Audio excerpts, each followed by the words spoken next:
The Special Investigation Team is pressuring Keon-hee and former President Yoon Suk Yeol, raising the possibility of their simultaneous arrest, an unprecedented occurrence in South Korea. Let's talk in more detail with Lee Hyuk-jae from the Legal Affairs Team. Reporter, shall we begin by discussing the swift arrest warrant request for former First Lady Kim Keon-hee? What is the key reason behind it? It appears Kim Keon-hee's unreliable explanations have become a crucial stumbling block. First, let's examine Kim's explanation about Shaman Gunjin's solicitation allegations. The investigation team suspects a specific pair of shoes exchanged for a bag received by former presidential officer Yoo Kyung-ok from Shaman Gunjin Jeonsung-bae might have been delivered to Kim Keon-hee. This suspicion is based on the shoe size, matching Kim's size of 260 millimeters exactly. During a search of her residence, authorities found shoes of similar size, raising further concerns. However, Kim denies wearing shoes that are of that size, which ultimately makes her claim challenging to believe from an objective perspective.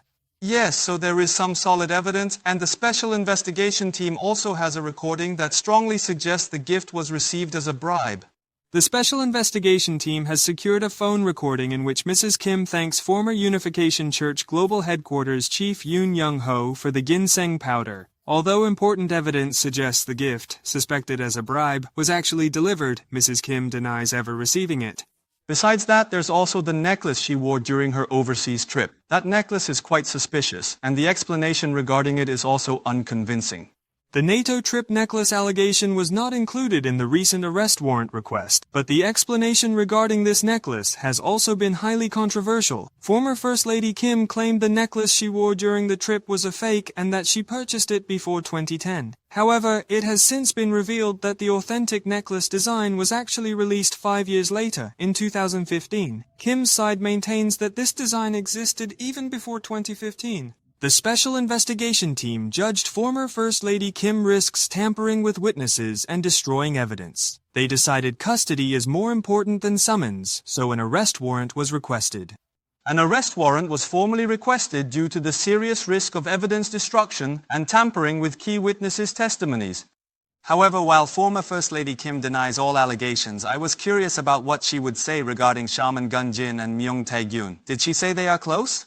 Kim has consistently and categorically denied all allegations against her throughout the ongoing investigation. However, she has notably refrained from denying her connections to individuals like Shaman Gunjin Jeonsung-bae and Myung. Many now speculate her actions might be a calculated attempt to deter unfavorable testimonies from these key individuals. The investigation team reportedly included the nature of her relationships with them in their formal arrest warrant request.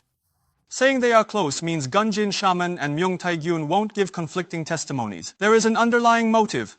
The investigation into Kim Keon-hee's arrest is expanding in many directions, raising concerns. Today, the team explored allegations of solicitation linked to the Unification Church. They questioned a Mr. Jung, known as the Secretary General to President Lee Hyuk-jae. Besides strengthening evidence about bribe items and details delivered to former First Lady Kim, the investigation will likely verify if a chairman gave direct instructions during the process. Investigations into the Yangpyeong Expressway endpoint change and NATO trip allegations are expected to speed up after the decision on former First Lady Kim's arrest. Investigations likely involve former Land, Infrastructure and Transport Minister Woon Hee-ryong and former Personnel Secretary Lee Woon-mo's wife. Interest is growing in the truth behind allegations of preferential treatment for companies in presidential renovations and the Butler Gate. Kim Ye-sung, a key figure in the Butler Gate investigation, is currently overseas. It's unclear if he will return for questioning as reported by the media, which is highly important. The Special Investigation Team is confident in charges against Deutsche, Myung Tae-gyun, and Shaman Gunjin. They will bring these cases to trial first, then focus on remaining suspicions. That's all for the arrest warrant request for Kim Keon-hee. This was Lee Hyuk-jae from the Legal Affairs Team.